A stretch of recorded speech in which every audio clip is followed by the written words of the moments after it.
Welcome to Cycling Safety and Basic Maintenance. This is the second in our three-part cycling webinar series. In part 1, we focused on the things you need to know to get set up for cycling. We talked about the parts of the bike, different types of bicycle and their purpose, legal requirements related to cycling, clothing and optional equipment, how to fit your helmet correctly, and how to check over your bike before you ride. If you missed that webinar and want to check it out, you can find it at pointa.ca/design the new normal.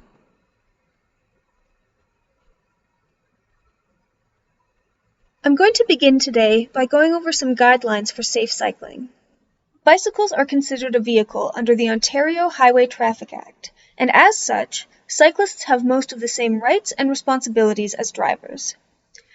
This includes signaling before you stop, turn, or change lanes, using the correct lane based on your direction of travel, stopping at red lights and stop signs, not riding on sidewalks or in crosswalks, and following all other rules of the road. As a slow-moving vehicle, you're expected to remain as far to the right as is safe and practicable. While this means that you should generally ride 1 meter from the curb, you're also fully within your rights to safely move left to pass a car or another cyclist, to use a left turn lane for turning left, and even to take up an entire lane if the narrowness of the lane makes it impossible for cars to pass you safely. Cyclists use hand signals to communicate their intentions to other road users. Just like when you're driving, you should signal before you turn, change lanes, move sideways within a lane, slow down, or stop. You should also do a shoulder check similar to a blind spot check before you signal, and then again just before you turn. When you actually make the turn, both of your hands should be on the handlebars to keep you stable and to help you maintain control of your bicycle. To signal that you're slowing down or stopping, extend your left arm outwards from your shoulder with a 90-degree bend at your elbow and your hand pointing down. To signal that you're turning left, extend your left arm straight out from your shoulder. There are two options for signaling that you're about to move towards the right. You can either extend your left arm out from your shoulder with your elbow at a 90-degree angle and your hand pointing upwards, or you can just extend your right arm out straight. There are a few principles that you should remember in order to ride safely. The first is maneuverability. This means that you should always be able to move around obstacles in your path. A lot of debris tends to collect at the side of the road, whether that's rocks, leaves, or litter. Add to that potholes, sewer grates, and unpredictable pedestrians, and the side of the road can be a tricky place to be. If you ride right next to the curb, then if an obstacle appears in your path and there's a car right next to you, you might have no way to avoid hitting that obstacle. So instead, you should always leave 1 meter of space between yourself and the curb. This gives you enough maneuverability that if you can't move left to avoid an obstacle, you'll have enough space to move right instead. If you're riding next to parked cars, you should also leave 1 meter of space to avoid being hit by drivers who open their door without looking. You can contribute to maneuverability by looking ahead of you while you're riding and scanning for obstacles. If you look well ahead of you while riding, then you'll have time to safely shoulder check, signal, and move over in the lane to go around the obstacle. You'll also be better able to predict surprises like someone stepping out into the road. And finally, if a lane is too narrow for a car to drive beside you with 1 meter of distance between you, you should ride in the middle of the lane to encourage drivers to change lanes and pass you safely, rather than trying to squeeze by you when it's not safe to do so.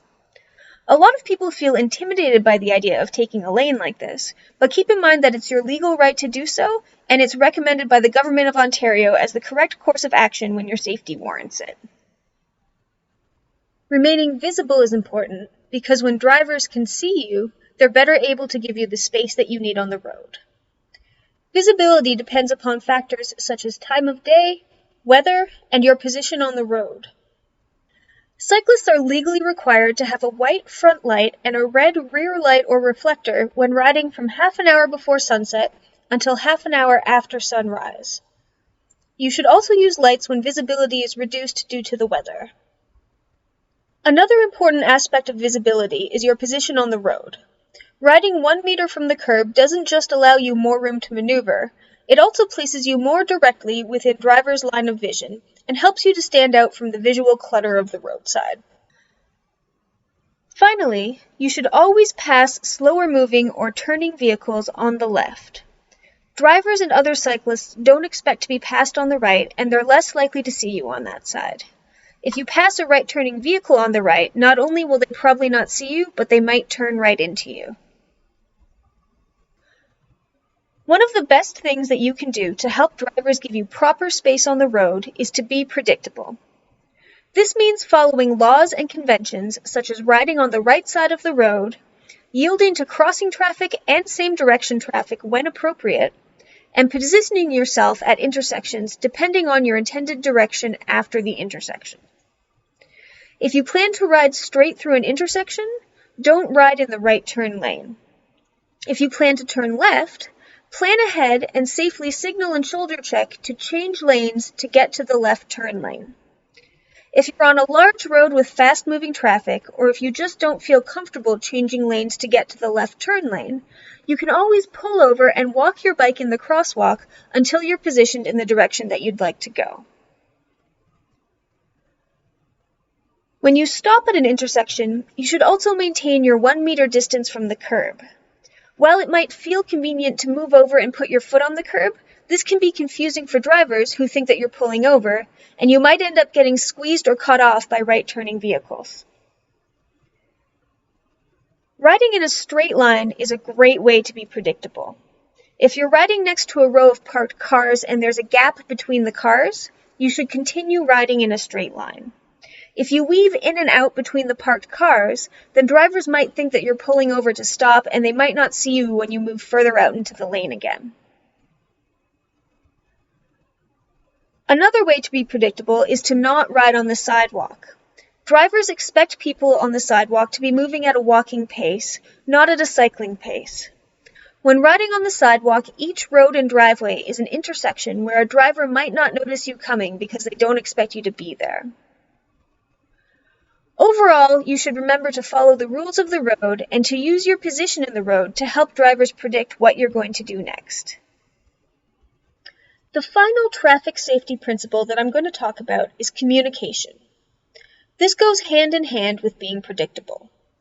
The most obvious type of communication that cyclists use is hand signals, but you can also use your bell or voice to be heard, make eye contact with drivers to ensure that they have seen you, and establish your road position early when you plan to turn so that drivers will know where you're going. So remember maneuverability, visibility, predictability, and communication to stay safe and ride confidently. I'm also going to make one final note about safety around large vehicles. Trucks and other large vehicles have very large blind spots, which makes it impossible for the driver to see much of the area around the vehicle. They also tend to make very wide turns and will often pull out in the opposite direction before turning. For these reasons, you should exercise extra caution around large vehicles. Never stop close to one, and if there's a large vehicle turning in front of you, just wait until it has turned. Do not try to pass it. Pumping your tires and oiling your chain are the two easiest things that you can do to keep your bike running smoothly. These next videos will show you how. Bicycle tires lose air over time, so it's important to periodically pump them up. If you ride regularly, you should pump your tires every 2 weeks. If you're an occasional rider, go ahead and pump them every time you ride. If it's been more than 2 weeks, they'll need a pump even if your bike has just been sitting in the garage. Your bike will likely have either Schrader valves, which look like a car tire valve, or Presta valves, which are thinner and have a nut on the end. To pump a tire, first remove the dust cap from the valve. If you have a Presta valve, you'll also need to unscrew the nut at the end of the valve. Most pump heads will look something like this. Press the pump head firmly onto the valve and pull the lever away from the valve to lock it on. Ideally, your pump will have a pressure gauge. Check the side of your tire for the recommended maximum tire pressure. That will be a number with the letters PSI after it. In most circumstances, you'll want to pump your tires all the way to that maximum pressure. Keep an eye on your pressure gauge while you're pumping so that you know when to stop. If your pump doesn't have a pressure gauge, a good rule to follow is that the tire should feel firm when you press it with your palm, but it should give slightly if you squeeze it with your fingertips. Once you have the tire up to the correct pressure, flip the lever on the pump head back to its original position and pull it off of the valve. Tighten the nut if you have a Presta valve, and screw the dust cap back onto your valve. You're all set to ride. Aside from pumping your tires regularly, oiling your chain is the easiest thing that you can do to keep your bike running smoothly and safely. You should oil your chain once a month or after you've ridden in heavy rain. You will need two things to oil your chain: chain oil and a rag. There are many types of bicycle chain oil that you can get from bike shops or from places like Sport Check. Do not use WD-40 on your bike unless it's specifically their bicycle lubricant. WD-40 is a water displacer, not a lubricant, and it will cause your chain to rust more quickly. As for the rag, you really don't need to buy anything. Any non-fuzzy piece of cloth will work, like a worn-out t-shirt or a sock that you've lost the match for. Before you begin oiling your chain, it's important to know which direction to turn your pedals.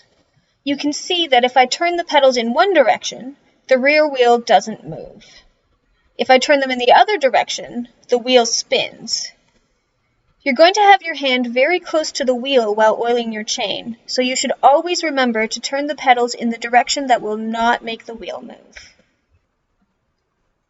If your wheel spins when you turn the pedals in both directions, then you have a fixed gear bike, and you should learn more about dealing with that specific type of bike before you attempt to oil your chain. Do not use these instructions to oil a fixed gear chain. And finally, I'm also going to note that while I have my bike flipped upside down for this video, you can leave your bike standing upright as long as it's stable. Now that we have those details out of the way, actually oiling your chain is very easy. Start by putting a small drop of oil on top of each spot where two links meet. Spin your pedals to move the chain to ensure that you get every link. Once you've done that, keep spinning your pedals for a minute to allow the oil to work its way into the chain. Then wrap your rag around the chain and run the chain through the rag.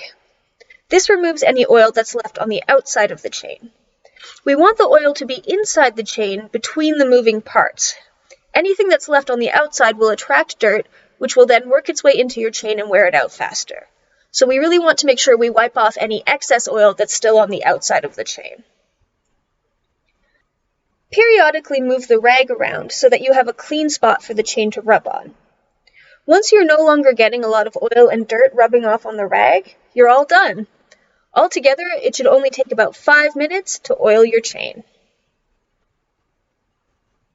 When choosing a pump, the best piece of advice that I can give you is to get a pump with a pressure gauge. This will allow you to pump your tires to the correct pressure, which will minimize the chance of getting a flat. Generally, you'll have to decide between a floor pump and a travel pump. Travel pumps are small and light, perfect for taking with you on long rides. If you plan to bike in an area where it would be very inconvenient to be stuck with a flat tire, then you should probably get a travel pump. That being said, if you plan to only cycle in areas where you could walk home or catch public transit if you need to, I highly recommend getting a floor pump. Floor pumps push a lot more air than travel pumps, which makes it much faster and easier to inflate your tires. If you're new to cycling, you're probably better off getting a floor pump to begin with, and then buying a travel pump later if you start doing very long rides. The only other thing to consider with pumps is whether they work for your valves. As you saw in the video, there are two types of valve, Schrader and Presta. The vast majority of pumps work for both valve types, but if you're buying a cheaper pump, just check to make sure. If your pump only does Schrader valves, you can also buy a Presta adapter from a bike shop if you need one. If you go to your local bike shop looking for chain oil, you might be intimidated by the range of options available. There are a few different types that you can get. Wet lube, which I used in this video, is meant for wet conditions. If you plan to ride in the spring, fall, or winter when you might get caught in wet conditions, you should definitely use this type of lube. Wet lube sticks to your chain well because it is relatively thick and sticky. These characteristics also make it ideal for attracting dirt, which, as I've said, can wear out your chain even faster. This is why it's so important to wipe any excess oil off of your chain after you've oiled it. Dry lube is meant for dry, dusty conditions. It's a thinner oil than wet lube, making it less likely to attract dirt, but more likely to wash off in the rain. Dry lube usually needs to be applied more frequently than wet lube. You can also get ceramic and wax lubricants, which are designed for dry or slightly wet conditions. And if you're concerned about the environmental impact of using a fossil fuel-based chain oil, you can find vegetable-based chain lubes as well. You should get your bike tuned up once per year, or twice if you ride during the winter. In between tune-ups, there are some times when you should take your bike to a mechanic. In our previous webinar, I showed you how to check your bike over before you ride. If you discover any issues during one of these checks, or if your bike starts making a weird noise, you should bring your bike to a mechanic right away. There are a lot of small, inexpensive problems that can easily become large, expensive problems with just a few days or weeks of riding, so it's best to get issues looked at right away. And if you've been in a collision, always get your bike checked by a mechanic before you ride it again, particularly if you've hit something head-on. Frame and fork damage can cause your bike to suddenly fail while you're riding it, potentially resulting in serious injury. So always get your bike checked out after a collision. If you want to avoid cycling on larger roads, then it can help to plan your route before you leave. York Region offers a suite of cycling maps to help you plan your route. The York Region Cycling Map shows you where to find cycling infrastructure like bike lanes, multi-use paths, and off-road multi-use trails. The York Region Interactive Cycling Map offers an interactive way to plan your route online, and the Bike2Go maps offer suggested routes for getting to and from the Maple, Rutherford, and Aurora GO stations.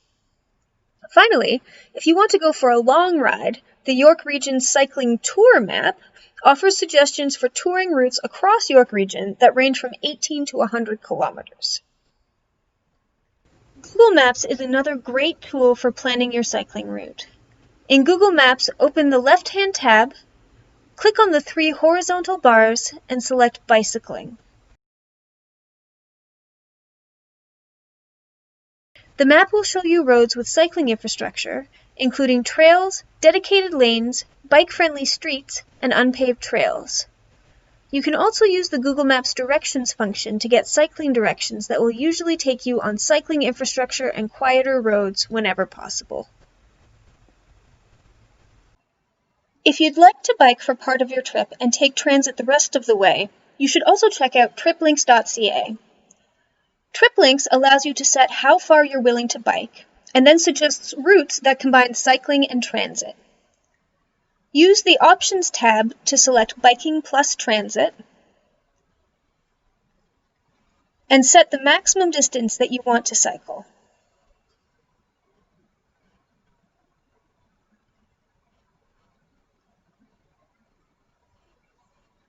You can also indicate that you want to take your bike with you on transit, and that you prefer to take streets with cycling infrastructure.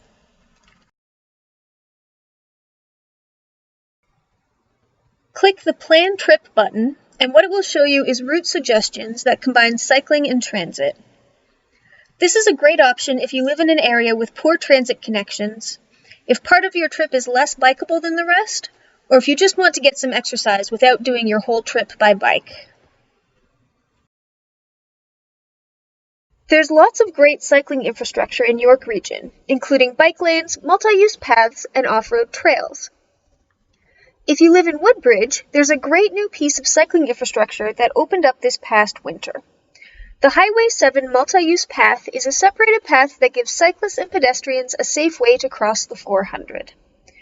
The multi-use path will connect to raised bike lanes west of Highway 400, which are planned to be completed this year. Those will run from Famous Avenue to Bruce Street.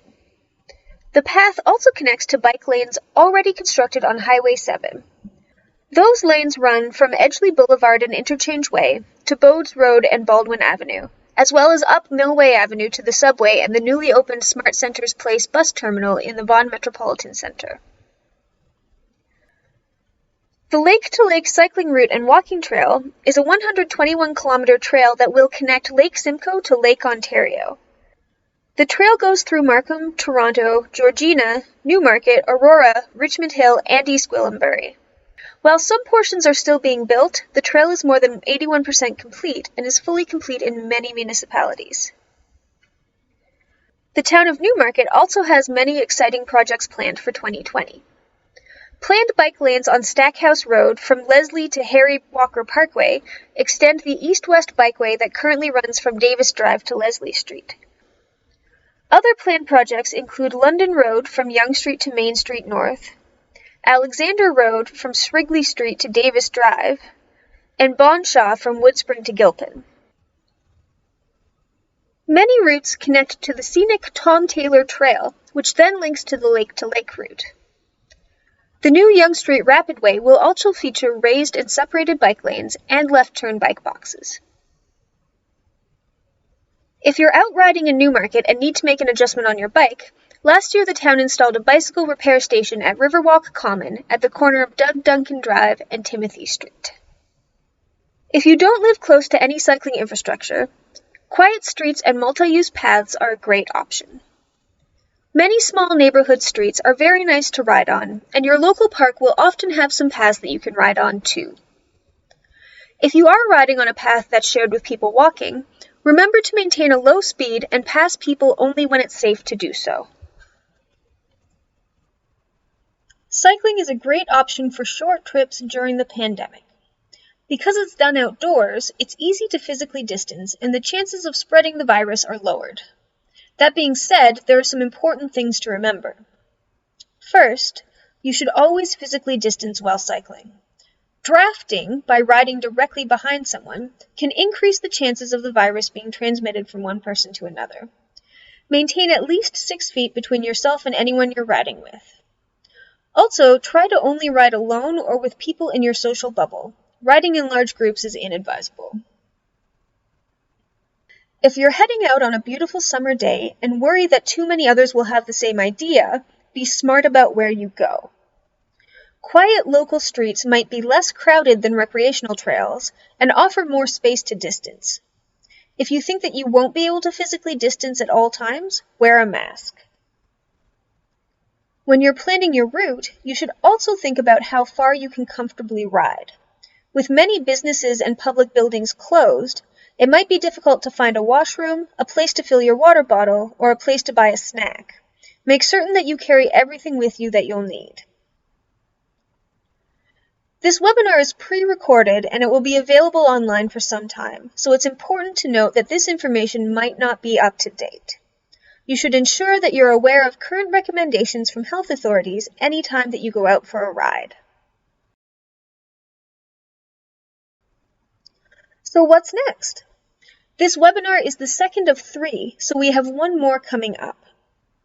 Part 3 covers carrying things, dealing with the weather, cycling with kids, and how to fix a flat tire.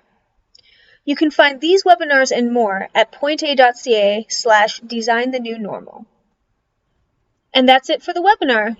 Thanks for taking the time to learn about cycling with us. While this webinar is pre-recorded, I'm still very happy to answer any questions that you might have. Just type your question in a comment below and I'll respond with an answer.